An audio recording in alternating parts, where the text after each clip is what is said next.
ఇవాళ డిసెంబర్ 14, 2023 సంవత్సరం. ప్రస్తుతం మనం పెద్దలు, గౌరవనీయులు, గురుతుల్యులు శ్రీ గట్టు రాధాకృష్ణ గారి దగ్గర ఉన్నాం మనం. వారు విపశ్యన టీచర్గా నాకు తెలుసు.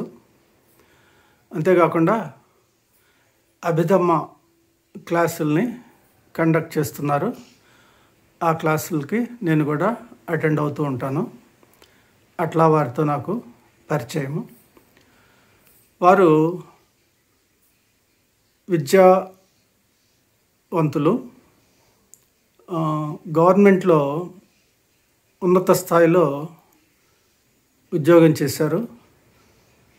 తర్వాత పదవీ విరమణ చేసి ఇప్పుడు ఆధ్యాత్మిక చింతనలో గడుపుతున్నారు. వారు జీవితం వారు మనుషులతో వ్యవహరించే తీరు ఇవన్నీ చాలా స్ఫూర్తిదాయకంగా ఉంటాయి. వారిని ఇంటర్వ్యూ చేసే అవకాశం కలిగినందుకు నిజంగా నేను చాలా సంతోషపడుతున్నాను, గర్వపడుతున్నాను. ఈ అవకాశాన్ని నాకు ఇచ్చినందుకు వారికి ధన్యవాదాలు తెలియజేసుకుంటున్నాను. మీ తరఫున, వీక్షకుల తరఫున, నా తరఫున కూడా వారికి థ్యాంక్స్ చెప్పుకుంటున్నాను. వారి జీవిత విశేషాలని మీకు అందించాలని ఈ ఇంటర్వ్యూ చేస్తున్నాను. వారికి మరొకసారి ఈ అవకాశాన్ని ఇచ్చినందుకు కృతజ్ఞతలు తెలియజేసుకుంటూ మనం ముందుకు వెళ్దాము. నమస్కారం సార్, రాధాకృష్ణ సార్. మొదటగా నా వీక్షకుల తరఫు నుంచి, నా తరఫు నుంచి కూడా మీకు ధన్యవాదాలు తెలియజేసుకుంటున్నాను సార్, మాకు ఈ అవకాశాన్ని ఇచ్చినందుకు. మొదలు పెడదాం మనం. మొదటగా మీ బాల్యం గురించి, కుటుంబ నేపథ్యం గురించి, తల్లిదండ్రులు, మీరు పెరిగిన వాతావరణం, వీటిని గురించి కొంచెం చెప్తారా? అందరికీ నమస్కారం. నా పేరు రాధాకృష్ణ. మా ఇంటి పేరు గట్టు రాధాకృష్ణ. నేను పుట్టిన ఊరు మంథని. దానికి పూర్వ పేరు, ఇదివరకున్న పేరు మంత్రపురి. గోదావరి తీరం. ఇప్పుడు ప్రస్తుతం పెద్దపల్లి జిల్లాలో, అంటే కరీంనగర్ జిల్లాలో గోదావరి తీరంలో ఉండే గ్రామం. ఆ గ్రామంలో ఒక బ్రాహ్మణ కుటుంబంలో పుట్టాను. అమ్మ, నాన్న చాలా విద్యావంతులు. పుట్టినప్పటి నుంచి మా అమ్మ భాగవతం చదువుతూ, రామాయణం చదువుతూ మమ్మల్ని పెంచింది. నాకు 2 తమ్ముళ్ళు, 2 చెల్లెలు. అలా నాది కుటుంబంలో నేను మా అమ్మ నాన్నకి పెద్ద కొడుకును. చాలా చిన్నప్పటి నుంచే ఈ రామాయణము, భాగవతం చదవడము, పద్యాలు చదువుకోవడము బాల్యం నుంచి అలవాటైంది. మా నాయనమ్మ, ఆమె యోగ విద్యాభ్యాసురాలు. అందుకని ఆమె చుట్టూ ఉండే శిష్యవర్గానికి అందరికీ యోగాభ్యాసం చెప్తూ ధ్యానం చేస్తూ ఉండేది. ఎక్కడికైనా వెళ్ళినట్టయితే ఆవిడ మిత్రులందరూ కూర్చొని, కొడుక నాన్నమ్మ ఎట్లా ధ్యానం చేస్తుందిరా అంటే నేను ఇట్లా కూర్చొని ధ్యానం చేస్తుండేవాడిని. అప్పటి నుంచి ధ్యానము అబ్బింది నాకు. ఇదంతా ఒక పరివార కారణంగా. తర్వాత 3 ఏళ్ళకి ఒక ప్రైవేట్ పంతులు గారి దగ్గర నాకు విద్యాభ్యాసానికి మా అమ్మ నాన్న పంపించారు. ఏదో ఒక చిన్న రూమ్లో ఆయన కూర్చొని రాజలింగం పంతులు గారు ఆయన మాకు చెప్తుండేవాడు. పెద్ద బాల శిక్ష అంతా అని చెప్పారండి. 3-4 ఏళ్ల వయసులో పెద్ద బాల శిక్ష చదువుకునే అవకాశం దొరికింది నాకు. ఎక్కువ అందులో మోరల్స్ ఉంటాయి అనుకుంటాను సార్. అన్ని పెద్ద బాల శిక్ష అంటే ఈ కాలగణన, అక్షరాలు, కొంత గ్రామరు, కొన్ని పద్యాలు, ఈ 60 సంవత్సరాల పేర్లు అవన్నీ, తర్వాత మ్యాథమెటిక్స్ అవన్నీ. పెద్ద బాల శిక్ష అంటే అప్పుడు ఇప్పటికీ తెలిసి ఉంటుందేమో కానీ చాలా ముఖ్యమైన తెలుగు వాళ్ళకి అధ్యయన గ్రంథం పిల్లలకి. అవును సార్, అవును. అలా చదువుకున్న వాళ్ళు మొదలే విద్యావంతులు అయిపోతారు. తర్వాత గవర్నమెంట్ స్కూల్లో చేసాల్సి వచ్చింది. మాది నేను అప్పుడు నిజాం స్టేట్ మాది. అందుకని స్కూల్కి వెళ్ళగానే నా విద్య అంతా అలీఫ్ బే ఉర్దూలో మొదలైంది. అలా ఉర్దూ చదువుకొని ప్రైమరీ స్కూల్, గవర్నమెంట్ ప్రైమరీ స్కూల్లో చేర్చారు. అక్కడ ఉర్దూ నేర్చుకున్నాను. ఉర్దూ నేర్చుకొని ప్రైమరీ స్కూల్లో నుంచి 1వ క్లాస్ అయిన తర్వాత మళ్ళా 3వ క్లాస్, 4వ క్లాస్ ఆ స్కూల్ చోటు కూడా మారింది. అంటే తెలుగు ఇంగ్లీష్ ఏమి ఉండేది కదా సార్ మీకు అప్పుడు? ఉండేది, తెలుగు ఉండేది. పెద్ద భాష చదువుకున్నాం కాబట్టి తెలుగు ఉండేది, ఇంగ్లీష్ ఉండేది కాదు. ఉర్దూ, ముఖ్యంగా ఉర్దూ ఉండేది ఎక్కువగా. తర్వాత తెలుగు సెకండ్ లాంగ్వేజ్గా తెలుగు ఉండేది. ఆ విధంగా ప్రైమరీ స్కూల్ అయింది. 5వ క్లాస్ మిడిల్ స్కూల్కి వచ్చాము. 5వ క్లాస్లో ఉర్దూ, తెలుగు నడిచింది.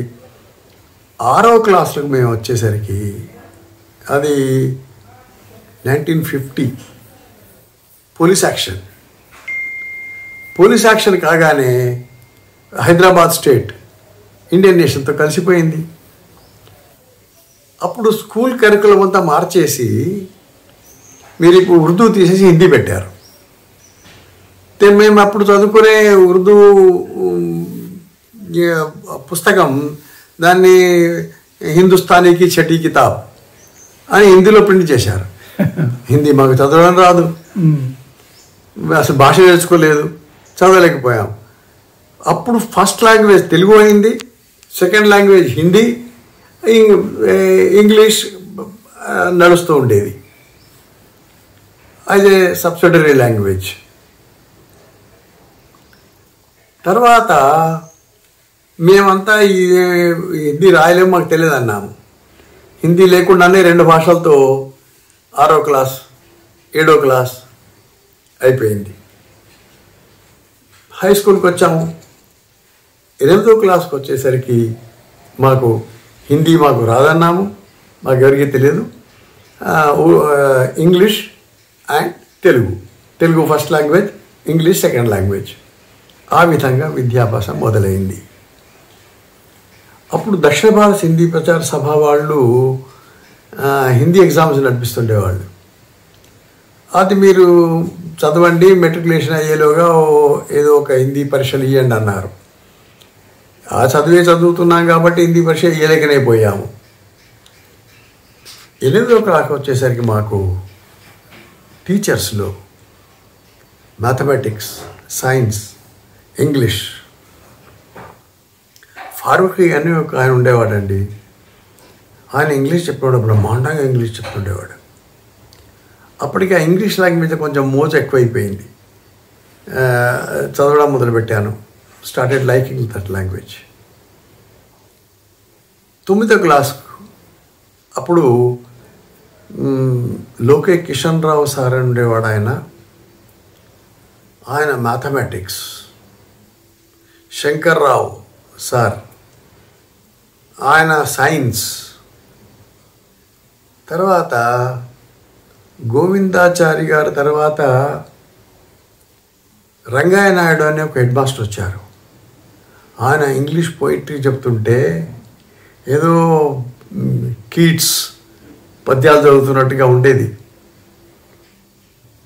ఆయన బ్రహ్మాండంగా చెప్పేవాడు.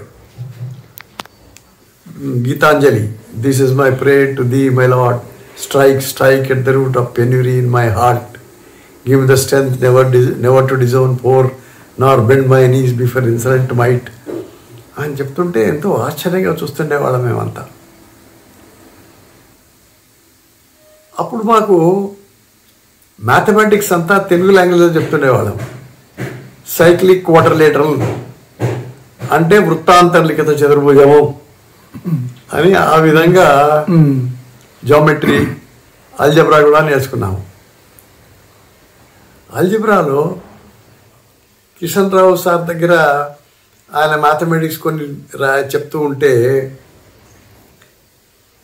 ఉర్దూ పుస్తకం, అల్జబ్రా పుస్తకం ఉండింది ఆయన దగ్గర ఒకటి, రతన్లాల్ రాధికా ప్రసాద్ రాసింది. దాంట్లో నుంచి ప్రాబ్లమ్స్ ఇచ్చి వాటన్నీ సాల్వ్ చేస్తుండేవాడు. మా బ్యాచ్ వరకు అంతకంటే ముందు కూడా సైన్స్ అండ్ మ్యాథమెటిక్స్లో హైదరాబాద్ స్టేట్లో మా స్కూల్ వాజ్ ఆల్వేస్ ఫస్ట్ ఉండేది. మా ఫ్రెండ్స్లో కూడా, స్నేహితుల్లో కూడా చాలా కాంపిటీషన్ ఉండేది. లోకేష్ సత్యనారాయణ, ఆయన కిషన్ రావు సార్ తమ్ముడు, ఇలంతల విశ్వనాథం, గట్టు రాధాకృష్ణ, వీళ్ళు ముగ్గురు కాంపిటీషన్లో ఉండేవాళ్ళం. మావే మార్కులు వస్తుండేవి అప్పుడప్పుడు 100/100 మార్కులు, ఆ విధంగా ఉండేవాళ్ళం. తర్వాత 10th క్లాస్లో అప్పుడు మాకు హిందీ అందలేదు. దక్షిణ భారత్ హిందీ ప్రచార సభ హిందీ పాస్ అవ్వలేదు, ఎగ్జామే ఇవ్వలేదు. ఎగ్జామ్ ఒకసారి ఇచ్చే ప్రయత్నం చేశాను, నేను మా అమ్మ ఇద్దరం కలిసి ఇచ్చాము. నేను ఫెయిల్ అయ్యాను, మా అమ్మ పాస్ అయింది. అంటే హిందీ లేకుండానే మా మెట్రికులేషన్ అయిపోయింది. మెట్రికులేషన్లో లాంగ్వేజ్లో, హిస్టరీ, జాగ్రఫీలో మార్కులు ఎక్కువ రాకపోయినా సైన్స్ అండ్ మ్యాథమెటిక్స్లో బ్రహ్మాండమైన మార్కులు. ఆ కాలంలో 60% మార్క్స్ ఉంటే చాలా గొప్ప అయి ఉండేది. నాకు అన్నీ 80-85% మార్కుల్లో. ఏదైనా స్కూల్ ఎగ్జామ్ అయ్యి ఇంటికి వెళుతుంటే, అమ్మా నాకు 95% మార్కులు వచ్చినాయి అంటే మిగిలిన 5 మార్కులు ఎక్కడ పోయినాయి కొడుకా అనేది మా అమ్మ. ఈ విధంగా విద్యాభ్యాసం జరిగింది. చిన్నప్పటి బాల్యం ఇది. ఆటలు పాటలు అవన్నీ ఉంటుండేవి ఏ విధంగానైనా. అప్పుడు స్విమ్మింగ్, మా ఊళ్ళో నాకంటే పెద్దవాళ్ళంతా తమ చెరువులో వెళ్ళి ఈతుండేవారు. నాకు ఈత రాకపోయేది. ఏదో కష్టపడి నీళ్ళలో దిగి అక్కడ ఈత నేర్చుకున్నాను. స్విమ్మింగ్ చాలా ఐ లైక్ దట్. చాలాసేపు ఈతుండేవాడిని. కాలేజీకి వెళ్ళిన తర్వాత సైంటిఫిక్ మెథడ్ ట్రైన్డ్ స్విమ్మర్గా తయారై మా కాలేజీని రిప్రజెంట్ చేశాను. తర్వాత కాలేజీలో అడ్మిషన్ దొరకడం చాలా ఈజీగానే అయిపోయింది. మార్క్స్ బాగా ఉన్నాయి కాబట్టి ఇంజనీరింగ్లో చేరాను. ఉస్మానియా యూనివర్సిటీలో అంతే కదా. అప్పుడు గవర్నమెంట్ టెక్నికల్ కాలేజ్ అని ఉండేది. దాంట్లో వాళ్ళు డబుల్ డిప్లొమా ఇచ్చేవారు, మెకానికల్, ఎలక్ట్రికల్. తో మాది first civil engineering batch. First civil engineering open అవ్వడం మేము.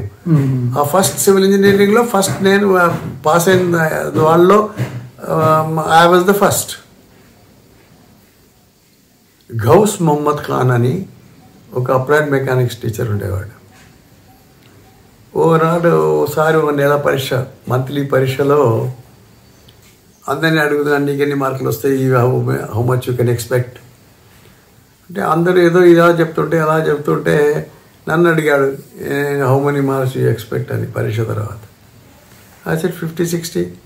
ఈ సెడ్ వై అంటే నేను ఆశ్చర్యపోయాను, నాకు 56 కూడా దొరకలేదేమో అని. తో యూ గాట్ 90. తో ఈ విధంగా చెప్తుండేవాడు. Physics, heat, light and sound, Dikshitulu గారని ఒక ప్రొఫెసర్ ఉండేవాడండి. ఆయన ఒక ఎక్స్పెరిమెంట్ ఇచ్చి refractive index of a prism, అది ప్లాట్ చేయమన్నాడు. At 30 degrees, 60 degrees and 90 degrees.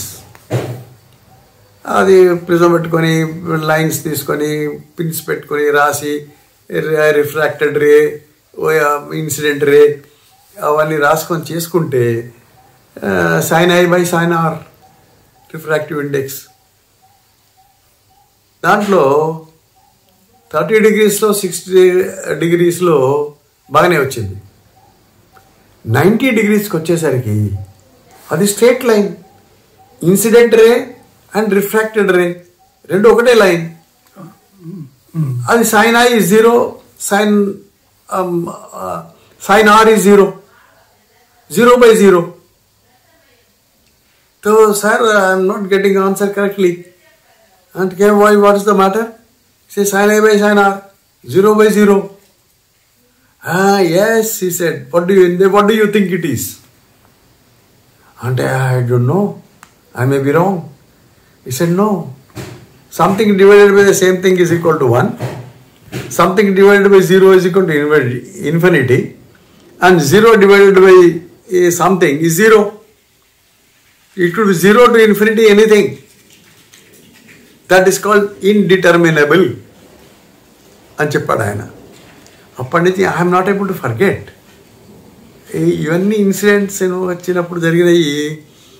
And ఇవన్నీ కూడా ఇట్లా ఈ విధంగా చదువుకోవడము స్టడీస్ నాకు తర్వాత ఇంజనీరింగ్లో ఉద్యోగంలో ఎంతో ఉపయోగపడ్డాయండి. To understand even philosophy. 0 by 0 concept అప్పుడు చిన్నప్పుడు ఈ విధంగా కాలేజ్లో జరిగింది. హాస్టల్లో ఉండేవాడిని. ఉస్మానియాలోనే సార్? అక్కడేనా? హైదరాబాద్లో ఉంటుండే మా మామయ్య, he was a great educationist in Hyderabad state and very famous man, Muddu Ramakrishnaiah గారు అని మా మేనమామ గారు. ఆయన చరిత్ర గురించి ఇప్పుడు స్కూల్లో పాఠ్యాలు కూడా నడుస్తూ ఉంటాయి. ఇంగ్లాండ్లో చదువుకొని వచ్చారు ఆయన. ఆయన సాయంత్రం వాకింగ్ వెళ్తుండేవాడు కాలేజీలో. నేను ఆయన హాస్టల్ నుంచి వచ్చేవాడిని, మా మామయ్య దగ్గర ఉండేవాడిని అప్పుడు 2-3 రోజులు. ఓ రోజు నడు వాకింగ్కి వెళ్దాంరా. ఆయన వాకింగ్ వెళ్ళినప్పుడు నేను ఎప్పుడు తీసుకునే మార్నింగ్ వాక్, ఈవినింగ్ వాక్ నన్ను వెంట ఉండేవాడు. మామయ్య ఇంట్లో ఉన్నప్పుడు ఆయన వెంట నేను ఎప్పుడు చాలా లైక్ చేసేవాడిని. అప్పుడు ఖైరతాబాద్ నుంచి బయలుదేరి హిమాయత్ నగర్ వెళ్ళాము. హిమాయత్ నగర్లో గోపాల్ రెడ్డి గారి ఇంటికి తీసుకెళ్ళాడు. గోపాల్ రెడ్డి గారి బ్రదర్ మా మామయ్య ఇంగ్లాండ్లో చదువుకున్నప్పుడు వాళ్ళ మిత్రుడు. వాళ్ళు అక్కడ కూర్చున్నారు, ఏదో పెద్దలు మాట్లాడుతున్నారు. నన్ను వెళ్ళి పైన స్వామీజీ ఉన్నాడు, అక్కడ వెళ్ళమన్నారు. వెళ్ళాను. అక్కడ వెళ్ళి కూర్చుంటేనండి స్వామి చిన్మయానంద, అప్పుడు ఆయన షేవింగ్ చేసుకున్నాడు. శివానంద, స్వామి శివానంద ఎక్స్పైర్. శివానంద ఆయనకు దీక్ష గురువు.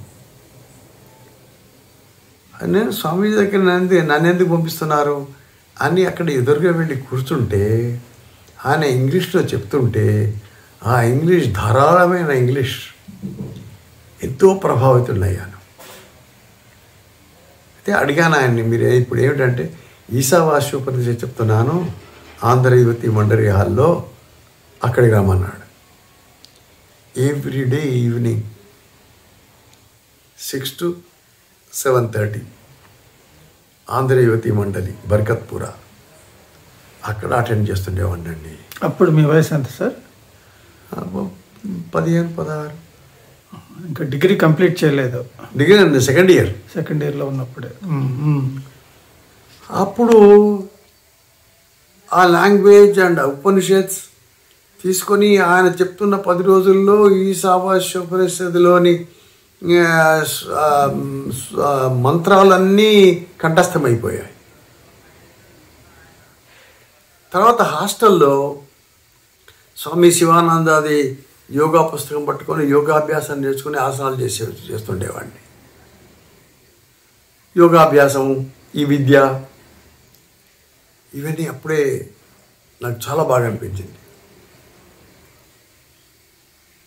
తర్వాత ఓ రోజు సుల్తాన్ బజార్ వైపు నడుస్తున్నప్పుడు కృష్ణదేవరాయ లైబ్రరీ అని అక్కడ ఓ లైబ్రరీ ఉండేది, ఇప్పటికి ఉన్నదో తెలియదు. అక్కడ స్వామి చిరంతనానంద రామకృష్ణ మిషన్ ఆయన ఏదో ఈవినింగ్ లెక్చర్ ఇస్తున్నామంటే మేము 3-4 వెళ్ళి ఆ హాల్లో చేరాము. చేరితే నేను మొదటి సీట్లోనే కూర్చున్నాను. ఆయన అప్పటికి రామకృష్ణ మిషన్లో పుస్తకం రాశారు, వివేక సూర్యోదయం అని, వివేకానందుడి మీద రాసి ఆయన చెప్తుంటే ఆయన భాష అంతా నా వెరిగే చూస్తూ చెప్తుండేవాడు. నేను నాకే చెప్తున్నానని అనిపించి ఆయన చెప్పిన ఒక విషయము చాలా నచ్చింది నాకు. మనము జాగ్రత్త అవస్థలో ఉన్నప్పుడు తెలుస్తూనే ఉంటుంది, స్వప్నావస్థలో తెలిసిన తర్వాత స్వప్నం చూశానని తెలుస్తూ ఉంటుంది. మనం సుషుప్తి అవస్థలో గాఢ నిద్రలో ఉన్నప్పుడు కూడా ఒక తెలివి ఉంటుంది. లేచిన తర్వాత నేను సుఖంగా నిద్రపోయాను అని తెలుసుకుంటాము. ఆ తెలివి, ఆ అనుభవము, ఆ అనుభవించిన తెలివిని మనము జాగ్రత్త అవస్థలో వచ్చినప్పుడు అది జ్ఞాపకంగా, రిమెంబరెన్స్గా ఉంటుంది. A remembrance is always associated with an experience. You can only remember what you experience. Without experience, no remembrance is possible. And experience should precede the remembrance. ఈ సూత్రము, ఈ విషయం అని చెప్తుంటే వివరణ నాకు ఎన్ని రోజులు దీన్ని ఆలోచిస్తూ ఉన్నాను. ఇదే విధంగా ఆయన చెప్పాడు, ఇదే విధంగా నేను విన్నాను. ఆయన తెలుగులో చెప్పుంటాడు, నేను ఇంగ్లీష్లో చెప్పుంటాను, కానీ ఇంగ్లీష్లో కూడా చెప్పుంటాడు ఆయన. అందుకని రామకృష్ణ మిషన్ మీద నాకెంతో గౌరవం, శ్రద్ధ కలుగుతూ ఉండేది. ఎక్కడ వెళ్ళినా రామకృష్ణ మిషన్లో వెళ్ళి అక్కడ కూర్చొని అభ్యాసం చేస్తుండేవాడిని. తర్వాత నెక్స్ట్ ఇయర్ నేను ఫైనల్ ఇయర్, స్వామీజీ మళ్ళా వచ్చాడు. Again Swami Chinmayananda. Then I got attracted to Swami Chinmayananda very much. అప్పుడు ఒక ఒక ఒక భావన ఉండేది, ఇంకే జీవితంలో ఏదో సన్యాసం తీసుకొని ఈ అధ్యయనం అంతా చేయాలని చెప్పి. భవన్స్ జర్నల్ అని ఒక జర్నల్ వస్తుంది, భారతీయ విద్యాభవన్ వాళ్ళని. అవి నేను ప్రతి నెలా కొంటుండేవాడిని కాలేజీలోని.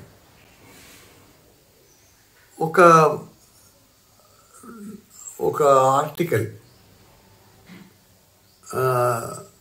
Krishna as I see it అని కే మున్షి రాసిన ఒక ఆర్టికల్ చదివానండి. ఇంగ్లీష్లో రాశాడు ఆయన. రాస్తే ఇంత మంచి ఇంగ్లీష్, ఇంత బాగా రాయగలిగాడు. ఏమి చదువుకొని, ఏమి తెలుసుకొని ఈ విధంగా రాయగలిగాడు, అది నేను తెలుసుకోవాలి అనే భావన కలిగింది. తర్వాత స్టడీ అయిపోయింది. అప్పుడు నాగార్జున సాగర్ డ్యామ్ కన్స్ట్రక్షన్లో ఉండేది. దాంట్లో సెక్షన్ ఆఫీసర్గా ఉద్యోగం దొరికింది. ఉద్యోగ పర్వం మొదలైంది. అక్కడ ఒక ఇంట్లో మేము 2-3 ఉంటుండేవాళ్ళం. అందరం బ్రహ్మచారులమే, కొలీగ్స్. అక్కడ నేను పొద్దునే యోగాభ్యాసం చేస్తూ, ఉపనిషత్తు చదువుకుంటూ, ఉద్యోగం చేస్తూ ఉండేవాడిని. అంటే మీ ఆధ్యాత్మిక ప్రయాణం నిరంతరాయంగా చిన్నప్పటి నుంచి కూడా అదొక పాయలాగా మీ జీవితంలో నడుస్తూనే అంతర్భాగమై alternate path of life, alternate life style నడుస్తూనే ఉండింది. ఓసారి హాలిడేలో మా ఊరికి వెళ్ళానండి. వెళ్ళి సంస్కృతం చదువుకోవాలి. మా దగ్గర సీతన్న సార్ అని ఒక ఆయన సంస్కృత పండితుడు, కోనసీమలో సంస్కృతం చదువుకొని సంస్కృత విద్యాలయం నడిపిస్తుండేవాడు. ఆయన అడిగాను, నాకు సంస్కృతం చెప్పండి అని. చెప్పడం మొదలుపెట్టాడు. మొదలు పెడుతూ ఆయన సంస్కృత బాలబోధ అని ఏదో పుస్తకం ఉండింది, కాశీ కృష్ణమాచార్యులు రాసింది, 2 భాగాలుగా ఉండింది. దాన్ని చదవమన్నాడు. నేను సెలవులు వెళ్ళాను కదా, ఎన్ని రోజులు ఉంటాను. ఆ పుస్తకాలు తీసుకొని నేను ఇంకా సంస్కృత అభ్యాసం మొదలుపెట్టాను. అప్పటికి ఏముండదంటే ఉపనిషత్తులు కానీ భగవద్గీత కానీ ఎవరో రాసింది ఇంగ్లీష్లో చదువుకోకుండా ఒరిజినల్ చదువుకొని అర్థం చేసుకోవాలి అనే ఒక సంకల్పం. దానివల్ల సంస్కృతం చదువుకోవడం మొదలుపెట్టాను. అక్కడ నాగార్జునసాగర్లో ఒక స్కూల్ ఉండేది. ఆ స్కూల్లో సంస్కృత టీచర్ కూచిపట్ట చంద్రశేఖర శర్మ గారు అని ఉండేవారు. పక్కనే నాగార్జునసాగర్లో ఒక క్వార్టర్లో ఆయన ఉంటుండేవాడు. ఆయన దగ్గరికి వెళ్ళి నాకు సంస్కృతం నేర్పండి అన్నాడు. కొంత చెప్పడం మొదలుపెట్టాడు. ఇదివరకే చదువుకున్నాను కాబట్టి నడిచింది.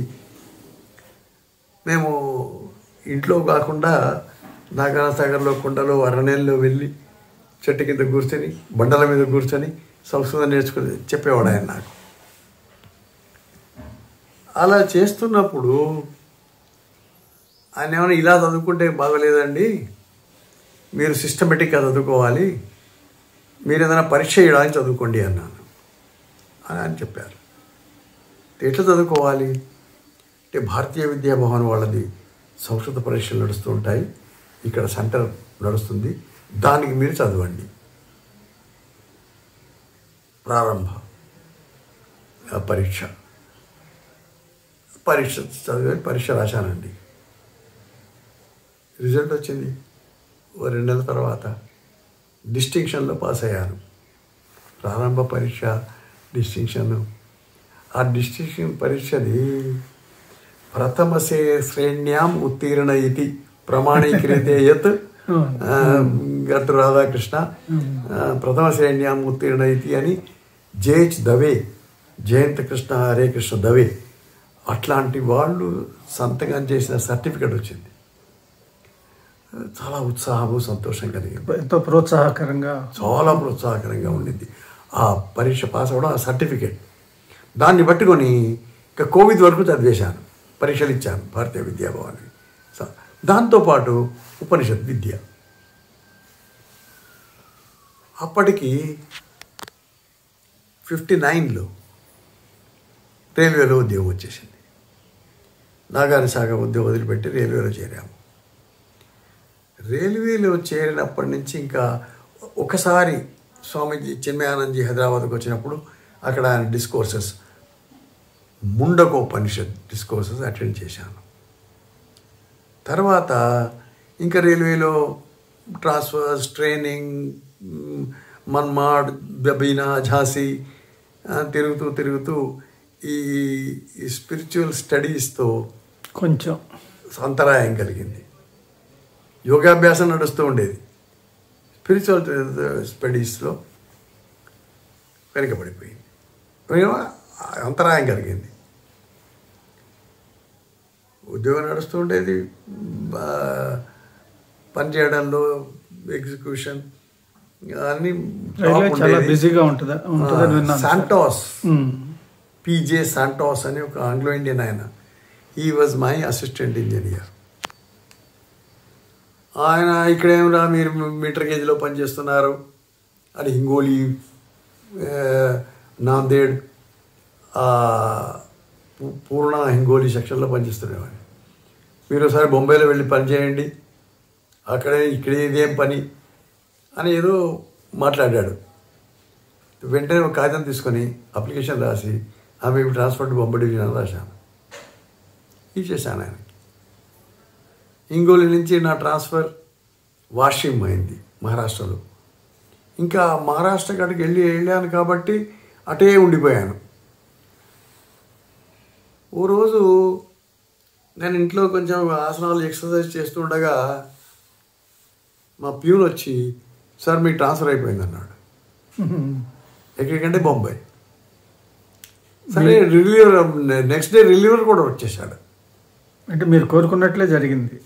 నేను అప్లికేషన్ రాశాను, నాకు బొంబాయి అని తెలియదు కదా. వెళ్ళాం బొంబాయి. అప్పటికి నాకు మ్యారేజ్ అయి ఉండింది. నా మ్యారేజ్ కూడా ఒక వృత్తాంతమే. ఎట్లా జరిగిందంటే, పూచిపట్ట చంద్రశేఖర శర్మ గారు, అయ్యా మా భార్య చెల్లెలు మరదలు పెళ్ళికుంది, ఇంటర్మీడియట్ చదువుకుంది, మీ అమ్మా నాన్న పేరు చెప్తే అడ్రస్ ఇస్తే మేము కనుక్కుంటాము అంటే, అయ్యా ఇప్పుడు నేను ఉద్యోగం చేస్తున్నాను, మా తమ్ముడు చదువుతున్నాడు, మా తమ్ముడు చదువు ఉద్యోగం చేసి సంపాదిస్తున్నప్పుడు ఇంట్లో సంపాదన చేయడానికి ఎవరు ఉంటారు కాబట్టి నేను రామకృష్ణ మిషన్ చేరిపోయి సన్యాసం తీసుకొని ఈ అధ్యాత్మంలో పోవాలని ఉంది, నాకు పెళ్ళక్కర్లేదు అని అని. ఇంకా అక్కర్లేదంటే అని అనుకున్నాడు. అప్పుడు అట్లా ఇంక్లినేషన్స్ అట్లా అంతా అట్లే ఉండేది. అట్లే ఉండేది. మా అమ్మ నాన్న చెప్పినా ఇంకేం పెళ్ళి అవసరం లేదు, నేను కానీ అంతగా వారు మిమ్మల్ని ప్రభావితం చేసి ఉండాలి. రామకృష్ణ మిషన్ స్వాములు గారు వాళ్ళు చిన్మయానంద రామకృష్ణ మిషన్. నేను అప్పటికల్లా బొంబాయిలో చిన్మయ మిషన్ శాంతిపుని సాధనాలయ కడుతున్నారు అని కూడా తెలిసింది. అంటే ఇంక వెళితే శాంతిపుని సాధనాలయ లేకపోతే రామకృష్ణ మిషన్, రెండు ఉండినాయి. అప్పుడు ట్రైనింగ్లో ఉండగా ఒక పోస్ట్ కార్డ్ వచ్చింది. మా అమ్మ రాధ, కొడుకా నేను ఇక్కడ నాగ్పూర్ వచ్చాను, నాగ్పూర్లో మీ మామ నేను రమ్మంటున్నాడు, నువ్వు ఇక్కడికి వస్తే నువ్వు రాందే నన్ను మళ్ళీ ఇంటికి వదిలిపెట్టి అన్నాడు, ఇంట్లో మీ నాన్న ఒంటరిగా ఉన్నాడు, నువ్వు తొందరగా వచ్చేసి అంటే ఈ నన్ను తొందరగా ఎందుకు రమ్మంటున్నది ఏమిటిది అని లీవ్ అడిగితే, మీకు ట్రైనింగ్ పీరియడ్ లీవ్ ఎట్లా ఇస్తామండి, లీవ్ ఇవ్వలేదు. తర్వాత సాటర్డే సండే వస్తే మీరు లీవ్ ఇవ్వక్కర్లేదు సార్, నాకు పర్మిషన్ ఇవ్వండి, సాటర్డే వెళ్తాను, సండే వచ్చేస్తాను, మండే డ్యూటీలో ఉంటాను అని అంటే మా ప్రిన్సిపల్ ఒప్పుకొని పాస్ ఇచ్చేశాడు, లీవ్ ఇచ్చేశాడు. నాగ్పూర్ వచ్చాను, మా మామయ్య గారింటికి వెళ్ళాను. మా అమ్మ అక్కడ వచ్చావు అక్కడికి, బాగా మంచిపోయి. సాయంత్రము నన్ను తీసుకొని పక్కన బ్రహ్మానంద గారింటికి తీసుకెళ్ళారు. తీసుకెళ్తే అక్కడ మా అత్త, మా మామ, మా అమ్మ అందరు కూర్చొని ఒక అమ్మాయిని, సన్నటి అమ్మాయి, చిన్న అమ్మాయి చీరగట్టి ఎదురు కూర్చోబెట్టి, అడుగురా ప్రశ్న ఏదైనా అడుగులు, పెళ్లి చూపుల ఇది ఏంటి, ఇది నన్ను ఇక్కడికి ఎందుకు తీసుకొచ్చారు, ఇదేమిటి అంటే, చూడు నీకు ఈ అమ్మాయి పెళ్లి చేసుకోను అని మా అమ్మ అంటే, నాకు పెద్ద సిగ్గు, నేనేమి మాట్లాడలేదు, చెప్పలేదు. మా అత్తనే అమ్మాయి ఒక పాట పాడన్నది, అమ్మాయి ఏదో పాట పాడింది. వచ్చాను, వచ్చి మా మామయ్య అడిగాడు నన్ను, ఏమరా ఈ అమ్మాయిని, నేను ఈ అమ్మాయిని పెళ్లి చేసుకోను, ఏదో పళ్ళు ఎత్తుగా ఉన్నాయి, చిన్నగా ఉన్నాయి, అట్లా ఇట్లా అంటే రాత్రంతా నన్ను తిట్టడం మొదలుపెట్టాడు మా మామయ్య. మా మామయ్య ఆ అమ్మాయిని తన కూతురులాగా అనుకునేవాడు. ఆయనకు పిల్లలు లేరు, ఇవే కూతురు. నేను ఈయన పెళ్లి చేసుకున్నానంటే ఆయనకు పెద్ద కోపంలో రెచ్చిపోయి, మా అమ్మ కూడా నేను ఇప్పుడు పెళ్లి చేసుకున్నా. అప్పటికల్లా నేను బంకిం చంద్ర చటర్జీ, శరత్ చంద్ర చటోపాధ్యాయ్, బెంగాలీ నావల్స్ అని చదువుకొని, బెంగాలీ గర్ల్స్, బోల్డ్ గర్ల్స్ అనే పెద్ద అభిప్రాయం ఉండేది. రొమాంటిక్గా పోయిటిక్గా థాట్స్ అన్ని.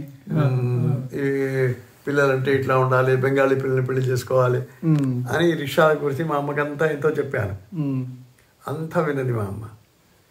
వెళ్ళి మా అమ్మ మా ఊరికి రావాలి, నేను ట్రైనింగ్కి వెళ్ళిపోవాలి. ఆమె బండి ప్లాట్ఫామ్ నెంబర్ 1 మీద, నా బండి ప్లాట్ఫామ్ నెంబర్ 2 మీద. మా అమ్మ బండి ఎక్కింది.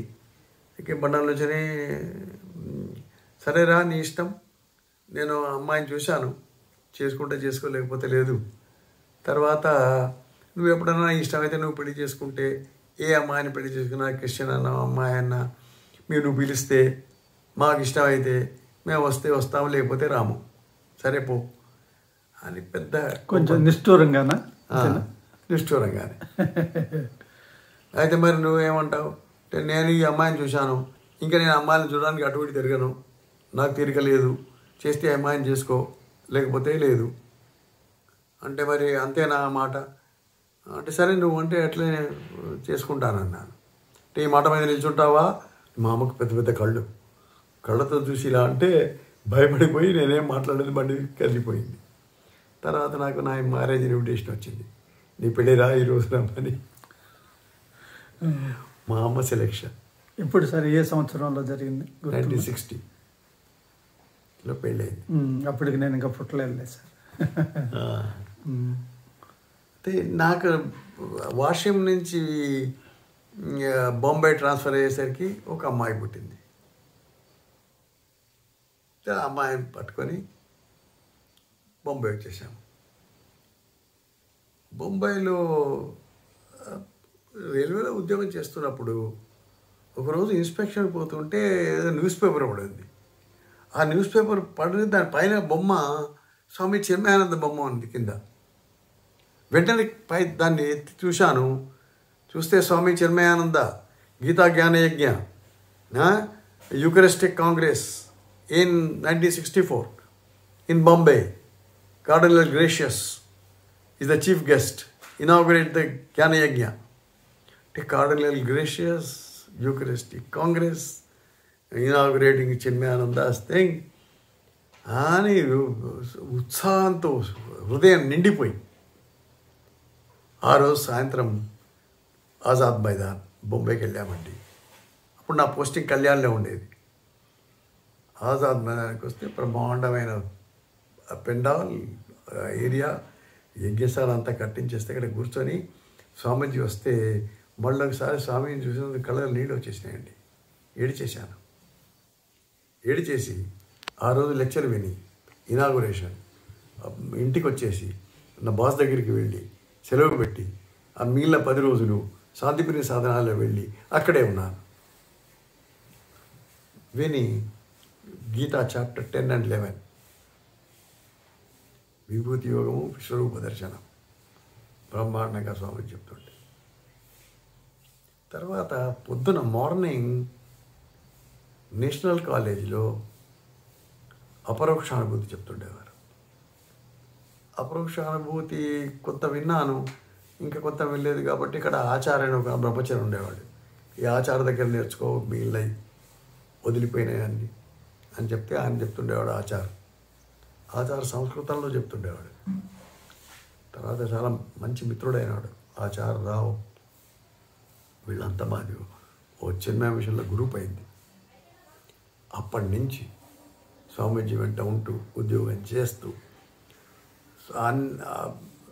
కళ్యాణ్ నుంచి అక్కడికి పొద్దున్నే 5 గంటలకు 6 గంటలకు వెళ్ళి స్వామీజీ ఉపనిషత్తులు చెప్తూ ఉంటే విని నోట్స్ చేసుకునేవాడిని.